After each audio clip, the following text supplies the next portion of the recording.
नमस्कार दोस्तों, आज हम पढ़ेंगे लॉगरिथम के बारे में। ये लॉगरिथम है क्या, परेशान करके रख देते हैं। आज इसकी सारी गुत्थी खोलते हैं, ठीक है। सिंपल भाषा में सीखेंगे, कोई ज्यादा हार्ड चीज नहीं है, बस ध्यान से देखना है आपको। सबसे पहले देखते हैं लॉगरिथम। तो हम पहले हिंदी में देखते हैं लॉगरिथम को। देखो, आप बोलोगे आप सर हिंदी मीडियम में क्यों जा रहे हो? हिंदी मीडियम में नहीं जा रहा, किसी भी मीडियम में, बस तुम्हें सीखने से मतलब है कि वो चीज क्या है, मक्खन क्या है, यानी मेन चीज क्या है, वो चीज सीखने के लिए अगर तुम्हें हिंदी में जाना पड़े, फारसी में जाना पड़े तो चले जाओ। तो देखो, लॉगरिथम को हिंदी में कहते हैं लघु गणक। क्या कहते हैं? लघु गणक। इसका मतलब लघु मतलब छोटा और गणक मतलब गणना करना, यानी क्या करेंगे, गणनाओं को लघु या छोटा करना। लॉगरिथम का काम क्या है? गणनाओं को, जो भी कैलकुलेशंस है उनको छोटा कर देना, ठीक है। नाम से ही समझ में आ रहा है, कोई ऐसा मेथड होगा जो कैलकुलेशंस होती है उन्हें इजी कर देगा, छोटा कर देगा।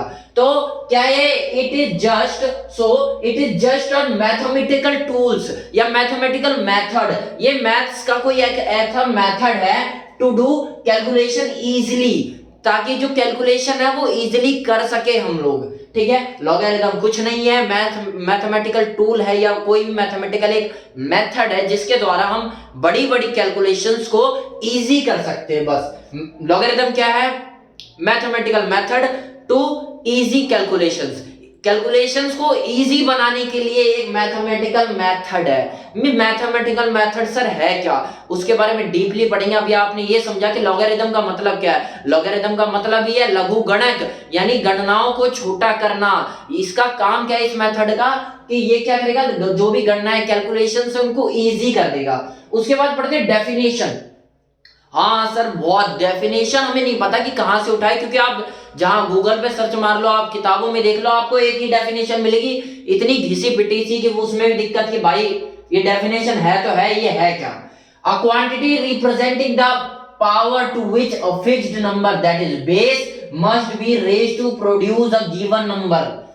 बोलो सर ये तो आपने वही डेफिनेशन पढ़ दी, बिल्कुल सही बात है। इससे पहले मैं आपको शॉर्ट एक अच्छी सी डेफिनेशन बताऊंगा, उसे अच्छे से देख लो, उसे अच्छे से समझ लो, उसके बाद ये डेफिनेशन अपने आप आ जाएगी। तो देखते हो वाले डेफिनेशन, सिंपल डेफिनेशन पढ़ा रहा हूं मैं। कौन सी है? सिंपल, बहुत इजी है। उससे पहले एक छोटे से दो तीन चीजें जो बताना चाहूंगा। सबसे पहले मैं हर जगह आई ई लिखता हूं, आई ई। अब आप बोलोगे सर ये तो हमें ही पता है क्या होता है। पता है, कोई बात नहीं, फिर भी बता दे रहा हूं। आई ई का मतलब होता है डेट इज, यानी अर्थात। इसका मतलब है, मैं हमेशा क्या करूंगा, कोई भी चीज लिख दिया, अब इसे दूसरी भाषा में, यानी इसे और क्या क्या कहा जा सकता है और कैसे समझा जा सकता है, इसके लिए मैं डेट इज लगा दूंगा, आई ई लगा दूंगा। तो आप बीच में मत कंफ्यूज होना कि ये आई ई का मतलब क्या है, ठीक है। आई ई का मतलब अर्थात, जैसे हिंदी में बोल देते हम लोग, ठीक है। Simple definition. उससे पहले एक और छोटी सी चीज, बहुत छोटी है, बिल्कुल देखो, एक की पावर एक, इसका मतलब क्या? पावर का मतलब क्या होता है कि वो गुना होगा, ठीक है। तो एक को अगर आप एक से गुना करोगे तो कितना आना है? एक को एक से। अब क्या सोचते हैं इसका मतलब, एक से का मतलब, देखो कई लोग तो एकदम ही उल्टे दिमाग के होते हैं। मैंने बोला एक को एक से गुना करने को, वो पता क्या करते हैं, इसका 2 गुना 1 बराबर 2। मैंने बोला हाँ, आंसर क्या है? 2 है। लेकिन ये मेथड गलत है जो आप चूज कर रहे हो। एक का मतलब पता क्या है? ये एक बार ही गुना होगा। जब ये एक ही बार है तो क्या ही गुना करना, आंसर तो 2 ही आ रहा है। लेकिन देखो, वो बच्चा हमेशा फंडा में जो क्लियर होता है वो फंसता नहीं आगे। जैसे मैंने लिख दिया, आपने मान लो यही कैलकुलेशन करके आपने आंसर बता दिया, लेकिन मैंने अगली बार बोला 1 की पावर 2, फिर बच्चा वही गड़बड़ करेगा, 2 गुना 2 और बोलेगा 4। मैंने बोला सही है आप, अब यहां भी बोलोगे खुश हो गए, तो उसकी क्या है, अब कॉन्फिडेंस बढ़ गया, लेकिन गलत डायरेक्शन में बढ़ा है। तो ऐसे नहीं, अब बोलोगे कहां गड़बड़ होगी, देखो 3 करते ही गड़बड़ हो जाएगी।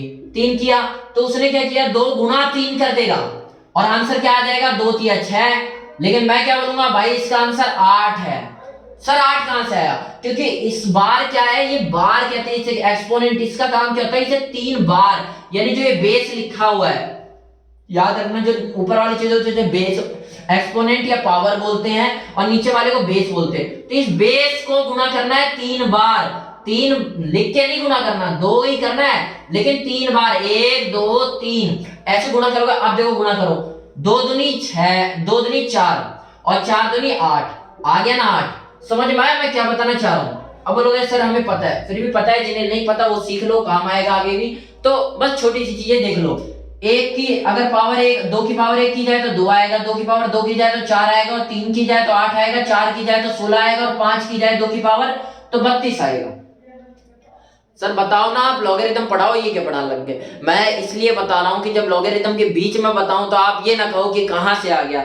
अब बोलोगे नहीं कहेंगे सर, अरे नहीं कहोगे, मेरे को भी पता है, लेकिन कई होते हैं जिन्हें नहीं आता, तो सबको लेके चलना है साथ में। तो अभी हम वापस अपने टॉपिक पे आते हैं। लॉगरिथम के बारे में पढ़ा दिया, लघु गुणक यानी गणनाओं को छोटा करना, इसका काम ही यही है, ये मैथमेटिकल टूल्स है। अब इसे सिंपल, मैंने आपको एक हार्डकोर डेफिनेशन पढ़ाया जो हर जगह ही आपको मिल जाती है, quantity representing the power to which a fixed number must be raised to produce a given number. लेकिन दिक्कत क्या है, ये समझ में ही नहीं आती। तो पहले मेरी भाषा में, इजी भाषा में सीख लो, उसके बाद अपने आप आ जाएगी। देखो सिंपल डेफिनेशन पढ़ा रहा हूं, ध्यान से देखना क्या है। अ वे, ये क्या एक तरीका है, लॉगरिथम क्या है, एक मेथड, एक तरीका है। A way to showing a big number, एक बड़ा नंबर है, is in the term of how many you have to multiply a certain number to get it. एक सर्टेन नंबर को कितनी बार मल्टीप्लाई की जाए कि वो नंबर वापस आ जाए। अब लोग सर ये क्या बोल दिया आपने, ध्यान से देखो ना, मैंने इसीलिए तो आपको ये पढ़ाया है। देखो मैंने क्या बोला, 2 की पावर 5 32, लॉग यही तो है। मैंने क्या बोला, एक सर्टेन नंबर को कितनी बार गुना किया जाए कि वही गिवन नंबर आ जाए। अब मैं हर जगह 32 करके कैलकुलेशन करूंगा तो दिक्कत आएगी, छोटे छोटे नंबर है, इजीली याद हो जाएंगे, समझ में आ जाएंगे। और कैलकुलेशन ग्राफ बनाना, अभी आपको ग्राफ में बताऊंगा तो और ज्यादा क्लियर होगा। अभी इतना देखो कि देखो ये छोटे छोटे नंबर है तो आप जल्दी कैलकुलेशन कर लोगे, लेकिन 32 ये तो मैंने, अब बोलोगे सर ये 32 भी कर लिया, 32 का पहाड़ा आ जाए, कौन सी बड़ी बात है। लेकिन अगर मैं बोलूं 32 लाख उसका पहाड़ा पढ़ो तो आप बोलोगे अरे सर क्या पढ़वा रहे हो। तो इसीलिए तो इतनी बड़ी कैलकुलेशंस है, तो इसे छोटी बनाने के लिए तो मैंने आपको एग्जांपल के लिए छोटा समझाया कि देखो 2 के कंपैरिजन में 32 कितना ज्यादा मैसिव है, बड़ा नंबर है, ये समझो। तो ऐसे ही जब ये 32 की जगह पता नहीं कितना बड़ा नंबर आएगा तो दिक्कत आएगी कैलकुलेशन में। तो उस दिक्कत को सॉल्व करने के लिए हमने क्या किया है, लॉगरिथम का यूज किया है। कुछ नहीं है, वैसे पहले आप समझो क्या बोला मैंने। लॉगरिथम क्या है, 32 लिखा है, 32 को मैं कुछ ऐसे तरीके में लिख दूं कि वो इजी लगे। मैंने क्या किया, 2 लिख दिया और 2 की पावर 5 लगा दिया। आप देखो इजी हो गया या नहीं हो गया, कैसे हो गया। अब 2 को यानी एक सर्टेन नंबर को मैं कितनी बार मल्टीप्लाई करूं कि गिवन नंबर आ जाए, वही तो है लॉगरिथम, कि मैं इस सर्टेन नंबर को कितनी बार मल्टीप्लाई करूं कि ये आ जाए। इस मेथड को ही हम लॉगरिथम कहते हैं। देखो a way of showing a big number, big क्या बड़ा नंबर 32, is in the term of, 32 को ऐसे टर्म में इस तरीके से लिख दिया जाए कि इन the term of how many times you have to multiply a certain number to get it। एक सर्टेन नंबर को पाने के लिए कितनी बार मल्टीप्लाई की जाए। ये सर्टेन नंबर जो है ये एक फिक्स नंबर है, जो ये बेस है, ये कितनी बार, इस बार को क्या बोलते हैं, लॉग बोल देते हैं, और कोई खास बात नहीं है, यही तरीके को ही लॉगरिथम बोलते हैं। दोबारा देखो, कुछ ज्यादा बड़ी बात नहीं है भाई, ये छोटे छोटी चीजें बस सीखने में थोड़ा टाइम लगेगा। देखो अ वे ऑफ शोविंग, यानी शोविंग मतलब दिखाना, एक तरीका, एक रिप्रेजेंट करने का तरीका क्या है, लॉगरिथम है, जिसमें क्या करते हैं, अ बिग नंबर, एक बड़े number, how a big number, यानी कैसे एक बड़े नंबर को हम छोटे नंबरों में लिख देते हैं। यानी how a big number is in the term of, एक ऐसे टर्म में लिख देना, बड़े नंबर को एक ऐसे टर्म में लिख देना, in the term of how many times you have to multiply a certain number to get it, कि ये जो सर्टेन नंबर है इसे प्राप्त करने के लिए, वापस इसे प्राप्त करने के लिए एक सर्टेन नंबर को कितनी बार मल्टीप्लाई किया जाएगा। एक जो सर्टेन नंबर इसे कितनी बार मल्टीप्लाई किया जाए कि वापस यही आ जाए, 32 आ जाए, यानी बड़ी कैलकुलेशन जो नंबर हमारा नंबर था वही आ जाए। तो उन छोटे नंबर में शो करने के तरीके को ही क्या लिखा पहले, अ वे ऑफ शोविंग, ये क्या एक तरीका है शो करने का, दिखावे का, दिखाने का, कि बड़े नंबर को छोटे तरीकों में छोटे नंबर से दिखा दिया जाए। ऐसे लिख दिया जाए, 16 लिख दिया मैंने, क्या मैं 16 को ऐसे लिख सकता हूं, 2 की पावर 4, आप बोलोगे लिख सकते हो, तो यही तो लॉगरिथम है, इस तरीके में लिखना। अब ये बहुत मैसिव नंबर, मैसिव कितना सर, कितना बड़ा नंबर, जैसे वर्ल्ड की पॉपुलेशन गिनना है। अब आप बताओ 1 लाख होगी, 50 करोड़ होगी, अरे भाई पता नहीं कितने मिलियंस में पहुंच जाती है, आप दिमाग खराब हो जाएगा लिखते लिखते। तो वर्ल्ड की पॉपुलेशन कितनी करोड़ों में पहुंच जाएगी, कहने का मतलब, तो करोड़ों का आप लिखोगे 0 0 0 0 0 0, इसे शॉर्ट में जितने जीरो उसके पावर, देख रहे हो कितना इजी हो रहा है पावर में अगर हम काम करें तो। इसीलिए ही बस इतना सही है लॉगरिथम का मतलब कि एक बड़े नंबर को कुछ ऐसे तरीके से लिख दिया जाए कि वो स्मॉल, उसकी कैलकुलेशन करते वक्त स्मॉल लगे, वो कम छोटे लगे, ठीक है। जैसे मैंने बोला 32 को क्या 2 के बेस में 5 लिख दिया, तो ये देखो हमेशा याद रखना, मैंने फिर बताया कि जो नीचे वाला है इसे बेस बोलते हैं और ये जो ऊपर वाला है ये एक्सपोनेंट या पावर बोलते हैं। तो ये वैल्यूज है और ये इनकी पावर है, तो ये वैल्यू को इनकी पावर में रिप्रेजेंट करना, कन्वर्ट करना, इस तरीके से कन्वर्ट करना ही लॉगरिथम कहलाता है। आई होप आपको क्लियर हुआ होगा। अब देखो ये डेफिनेशन पुरानी वाली जो हम हर जगह पढ़ते हैं, अ क्वांटिटी रिप्रेजेंटिंग, ये क्वांटिटी है, ये वैल्यू है, इसे रिप्रेजेंट किया गया टू द पावर टू विच, एक ऐसे पावर में to which a fixed number that is base, ये base must be raised to produce a given number, यानी बेस को रेज कर दिया जाए इतनी बार तो वापस यही नंबर आ जाए। ध्यान से मेरी बातों को दोबारा पीछे करके समझ लो, दोबारा यही चीज है, कुछ नहीं है। क्वांटिटी रिप्रेजेंटिंग, एक ऐसी क्वांटिटी जो रिप्रेजेंट करे the power to which a fixed number, एक ऐसी क्वांटिटी जो रिप्रेजेंट करे the power to which a fixed number must be raised to produce a given number, ये बेस जो फिक्स नंबर है इसे रेज कर दिया जाए तो वापस वही हमारी पुरानी क्वांटिटी मिल जाए, तो इस तरीके को ही हम लॉगरिथम बोलते हैं। धीरे धीरे आपको समझ में आएगा। अब देखो आगे क्या समझ रहे हैं। लॉगरिथम सिंपल सा कहने का मतलब है, अब देखो आपने देखा कि ये बेस करके छोटी छोटी कैलकुलेशंस अब इनसे की जा सकती है। जैसे मान लो मेरे को लिखना है सिंपल सा, पहले सिंपल मेथड लिखा, कोई ग्राफ बनाना है, ठीक है। जैसे मान लो भूकंप या कुछ अर्थक्वेक हो गया, वर्ल्ड पॉपुलेशन, इन टाइप को नापने के लिए use for very hard calculation, इनका यूज कहां किया जाता है, हार्ड कैलकुलेशन के लिए। जैसे वर्ल्ड पॉपुलेशन, अर्थक्वेक आ रहा है तो उसके लिए, यानी भूकंप आ रहा है तो अच्छा, एक हार्ड तरीका हो जाएगा और एक सिंपल इजी तरीका। जब हार्ड कब लगेगा, यूजिंग सिंपल मेथड, जब सिंपल मेथड को यूज करोगे। ये चीजें समझ में आई ना। अब इसी ग्राफ पे डिनोट करते, देखो पहले सिंपल लिख दिया, ठीक है। मान लो कोई भी एक है या दो है, कुछ भी मान लो, दो का मान लो, एक का मान लो, मैंने यहाँ एक का मान लिया, तो मेरे को इधर का तो एक ही लेना है, लेकिन इधर वाले जो है वो भी मेरे को लेना है। जैसे यहाँ पे लिखना है, यहाँ क्या दो मान लो ना, आप कुछ नहीं करना, ये लो अभी कर देता हूँ, नहीं तो आप बोलोगे यार कुछ सिखा रहे नीचे। ये देखो दो क्या है, सारे में दो है, ठीक है, दो है। अब इनकी पावर क्या है, क्या कहते हैं, 2 है, 4 है, 8 है, 16 है। देखो अब 2 है, ये लो भाई, अब 2 पे, पहले 2 पे है, ये भी 2, तो यहाँ ग्राफ थोड़ा बहुत आना चाहिए, बस देख लो आपको समझ में खुद आएगा। 4 है, 4 लिख दिया, 8 है, 8 लिख दिया, 16 है, 16 काफी ऊपर आ जाएगा। तो देखो 3 ही संख्या डिनोट हो पाई हमारी। लेकिन वहीं पे अगर मैं लॉगरिथम का यूज कर लूं तो ये देखो छोटे छोटे हो गए ना, देख रहे हो ना, छोटे काम हो गए। तो यही लोग है 1 2 3 4, ये क्या है, यहाँ पे पावर्स एक्सपोनेंट का काम कर रही है। अब एक्सपोनेंट को डायरेक्ट लिखना है, 1 2 3 4 5 लिख दिया। अब 2 में पहले क्या, 2 में लिखना है तो पहले एक्सपोनेंट को डायरेक्ट दिखा दिया मैंने, तो 1 पे ही दिखा दिया, ये लो। 4 का लिखना है तो 2 आ गया।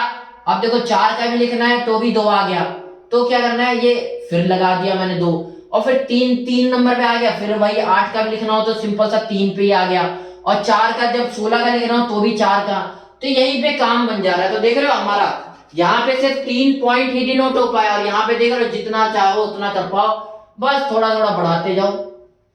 तो इजी, आप ध्यान से देखना, है ग्राफ में आपको साफ साफ समझ में आ जाएगा कि अगर ट्रेडिशनल मेथड, हम पुराने मेथड जो सिंपल मेथड का यूज किया जाए तो हमारे बहुत कम पॉइंट ड्रॉ पाएंगे, और यूजिंग लॉगरिथम का यूज कर लेंगे, एक्सपोनेंट का यूज करके हम करेंगे तो देख रहे हो कितने सारे पॉइंट डिनोट हो पाएंगे। तो आपको भी समझ में आएगा, जो कैलकुलेशन करने वाला बंदा है अगर हैवी कैलकुलेशन कर रहा है तो ये वाले ग्राफ इजी रहेंगे, इसलिए लॉगरिथम का यूज करते हैं। हमें यूज बहुत कम जगह नाम मात्र करना है, बस नाम नगण्य, बिल्कुल ना के बराबर करना है, जहां करना हो वहां बता दूंगा, और बहुत इजी काम है। तो बस अभी इतना समझो कि लॉगरिथम देखो यूज करने से कितना फायदा मिला, ठीक है। तो आई होप आपको समझ आया। बड़े नंबर को छोटी नंबर्स में लिख देना, ये लॉगरिथम है, हिंदी में लघु गुणक कहते हैं, नाम से समझ में आया, लघु गुणक गणनाओं को छोटा करना। अच्छा, लॉगरिथम, अब जिसने पढ़ रखा होगा ना वहां बोलेगा सर लॉगरिथम 2 टाइप के होते हैं, लॉग एंटी लॉग। ये सब क्या है सर, ये भी फंडा थोड़ा समझाओ। मैं अभी समझाता हूँ, ध्यान से समझना। देखो लॉग और एंटी लॉग क्या होता है, बहुत इजी है, बस पहले लॉग समझो। लॉगरिथम को दो पार्ट में डिवाइड कर दिया गया है। ये किनके लिए बता रहा हूँ, जो चाहते हैं थोड़ा बहुत मैंने ना के बराबर यूज में आएगा, वो जिनके यूज में आ रहा है उनके लिए बता रहा हूं। Logarithm it applies. अब लॉगरिथम एंटी लॉग के बारे में पढ़ाता हूं मैं, ठीक है। पहले सीखो लॉगरिथम। अब लॉगरिथम का यूज कहां करते हैं, लॉगरिथम का यूज होता है it apply to solve calculations. Calculation याद रखना, लॉगरिथम वहां पे अप्लाई होगा जहां पे कैलकुलेशन को सॉल्व करना हुआ। तो सर एंटी लॉग का कहां यूज होगा, देख लो। Anti log it apply to convert answer into simple number. Answer मतलब कोई लॉग में आंसर दे रखा है, उसे सिंपल नंबर में 2 4 5 10 लाख 50 लाख ऐसे सिंपल वर्ड में लिखना है, सिंपल नंबर में लिखना है, तब हम एंटी लॉग का यूज करेंगे, ठीक है। अगर कोई आंसर दे रखा है, मतलब लॉग 4 दे, आंसर आ गया हमारे, हमने बहुत बड़ी कैलकुलेशन सॉल्व करने के बाद आंसर 4 आ गया। अब उस 4 लिखा रहता तो बढ़िया होता कि हाँ भाई 4 बता दिया, लेकिन लॉग 4 लिखा आ गया आंसर में। तो log 4 को सिंपल भाषा में कन्वर्ट करेंगे कि कितनी वैल्यू आ रही है, उस वैल्यू को कन्वर्ट करने के लिए एंटी लॉग का यूज किया जाता है। और लॉग का यूज कैलकुलेशंस को सॉल्व करने के लिए किया जाता है। Log it apply to solve calculation. आप जब सब बोलोगे सर एंटी लॉग, थोड़ा और पढ़ने वाले, दो टाइप के लॉग होते हैं, नेचुरल लॉग, कॉमन लॉग। वो भी देख लो, बहुत इजी है। नेचुरल लॉग का यूज कब करोगे, नेचुरल लॉग का मतलब होता है जब बेस ई हो, बेस ई लिखा हो। और कॉमन लॉग का यूज कब करोगे, जब बेस 10 लिखा हो, ठीक है। अब इसका यूज कहां होता है, नेचुरल लॉग का use it for theories and derivation. आपको हमेशा याद रखना है, मैं हमेशा 99 हमेशा पक्का यही एक्यूरेट है कि जब भी आपको नेचुरल लॉग दिखेगा, इसका मतलब उसका यूज कहां होना है, थ्योरीज और डेरिवेशंस के लिए, थ्योरीज और डेरिवेशंस के लिए। और अगर न्यूमेरिकल के लिए यूज करना है तो कॉमन लॉग जिसका बेस 10 होता है उसका यूज आपको करना है, ठीक है। एंटी लॉग आपको बता ही दिया क्या है, एक सॉल्व आंसर होगा दिया हुआ, लॉग के फॉर्म में होगा, तो उसे सिंपल लॉग में सिंपल नंबर में कन्वर्ट करने के लिए हम एंटी लॉग का यूज करेंगे। नाम से समझ में आ रहा है, लॉग का एंटी लॉग को भी पलट देगा, उल्टा क्या कर देगा, सिंपल में कन्वर्ट कर देगा, सिंपल नंबर में। जैसे log 4 log 10 लिखा हुआ है, log 20 लिखा हुआ है, तो इसकी सिंपल वैल्यू कितनी आनी है, 0.5 आनी है, 1 आनी है, 10 आनी है, 20 आनी है, जो भी आनी है, तो सिंपल लैंग्वेज, सिंपल भाषा में कन्वर्ट कर दिया, गणित में 1 2 3 4 गिनती में कन्वर्ट कर दिया, कहने का मतलब। तो उसकी जगह उस टाइम कौन सा यूज होगा, एंटी लॉग। आई होप आपको समझ में आएगा लॉग और एंटी लॉग क्या होगा, बस आपको ही समझा दिया। बस अब शॉर्ट में आप समझ लो फटाफट है क्या। लॉगरिथम क्या था, इसे हिंदी में लघु गुणक कहते हैं। लघु गुणक मतलब गणनाओं को छोटा करना, यानी लॉगरिथम किस लिए आया है, ताकि मैसिव कैलकुलेशंस है उसे छोटा किया जा सके। अब इसकी हमने डेफिनेशन पढ़ लिया, quantity representing the power to which a fixed number must be raised to produce a given number। आप इसे बिल्कुल इसकी तरह देख लेना, आपको अपने आप क्लियर हो जाएगा, नहीं तो ये सिंपल डेफिनेशन लिखी रखी है जो आपको क्लियर कर ही देगा। ये जो बड़े बड़े वैल्यू है, ये ऐसे छोटे नंबरों में एक एक्सपोनेंट में कन्वर्ट करना, ये लॉगरिथम है। कन्वर्जन को ही कॉल्ड एज लिख देता हूं, CS मतलब कॉल्ड एज कहा जाता है। क्या कहा जाता है, लॉगरिथम कहा जाता है। अब लॉगरिथम दो टाइप के मैंने बता दिए, मैंने हार्ड और इजी का बता दिया कैसे इजी हो रहा है और बिना लॉग का यूज करें कैसे कैलकुलेशन मुश्किल हो जाती है। और लॉगरिथम दो टाइप के होते हैं, लॉग एंटी लॉग। लॉग क्या होता है, ये कैलकुलेशन को अप्लाई करने के लिए, कैलकुलेशन को सॉल्व करने के लिए लॉगरिथम का यूज किया जाता है, लॉग का यूज किया जाता है। लॉगरिथम में पार्ट है ये लॉग का यूज कब किया जाएगा, जब कैलकुलेशन को सॉल्व करना हुआ। लॉग दो टाइप के होते हैं, नेचुरल लॉग और कॉमन लॉग। नेचुरल लॉग में पावर ई होती है, जो यानी बेस जो होता है वो ई होता है, और कॉमन लॉग में बेस 10 होता है। नेचुरल लॉग जो होगा वो यूज में आएगा थ्योरीज और डेरिवेशंस के लिए, और न्यूमेरिकल के लिए हम 10 का यूज यानी कॉमन लॉग का यूज करेंगे। एंटी लॉग क्या होगा, एंटी लॉग बस सिंपल सा है कि कोई भी आंसर दिया होगा लॉग के फॉर्म में, उसे सिंपल नंबर्स में कन्वर्ट करने के लिए एंटी लॉग का यूज किया जाएगा। आई होप आपको क्लियर हुआ होगा। ध्यान से देखना, वीडियो इंपॉर्टेंट है। आगे बोलोगे सर आपने अभी सिखाया नहीं, बहुत कुछ बाकी है इसमें और बहुत बड़ा है, बिल्कुल समंदर की तरह है लॉगरिथम। इतना मत सीखो, जितनी जरूरत हो उतनी सीखो, और मैं आपको आगे भी बता दूंगा जिसकी जरूरत पड़ती जाएगी। हमें ऐसा नहीं है कि सब कुछ पढ़ के बैठ गए, हमें डायरेक्शन के हिसाब से चलना है, जो हमारे लिए इंपॉर्टेंट है पढ़ते चलो। अब आप सोचो जैसे 12वीं क्लास में आ गए, सर हमने 10वीं अच्छे से नहीं पढ़ी, सर मैंने 9th अच्छे से नहीं पढ़ी, सर मैंने 9th का 9वां चैप्टर अच्छे से नहीं पढ़ा, तब आप अगर मान लो 10th में यूज में आ गया और 8th क्लास का सब्जेक्ट है, 8th क्लास का टॉपिक है जो 10th में आ गया, तब आप 8th क्लास में जाके बैठोगे वापस? नहीं, आप क्या करोगे, जितनी रिक्वायरमेंट है उस चीजों को आप 10th में सीख लोगे। तो वही है, आप चलते जाओ और जो जो चीजों की रिक्वायरमेंट पड़ती जा रही है उन्हें सीखते जाओ। आई होप आपको ये टॉपिक क्लियर हुआ होगा। दोबारा देखना, बहुत इंपॉर्टेंट टॉपिक है और इस डेफिनेशन को अच्छे से रट लेना, क्योंकि यही काम भी आनी है और यही समझ में भी आनी है आगे तक। और यही है, कुछ नहीं है, बहुत बड़ा कुछ नहीं है, बस ये चीजें अगर समझ में आ रही ना तो लॉगरिथम का आगे का जो पार्ट है वो बहुत इजी लगने लग जाएगा। नहीं तो बोलोगे यार लॉगरिथम है क्या, यानी बेसिक क्लियर नहीं हुआ तो आगे की बिल्डिंग बनाओगे तो ढह जाएगी वो तो। आई होप आपको क्लियर होगा। नमस्कार।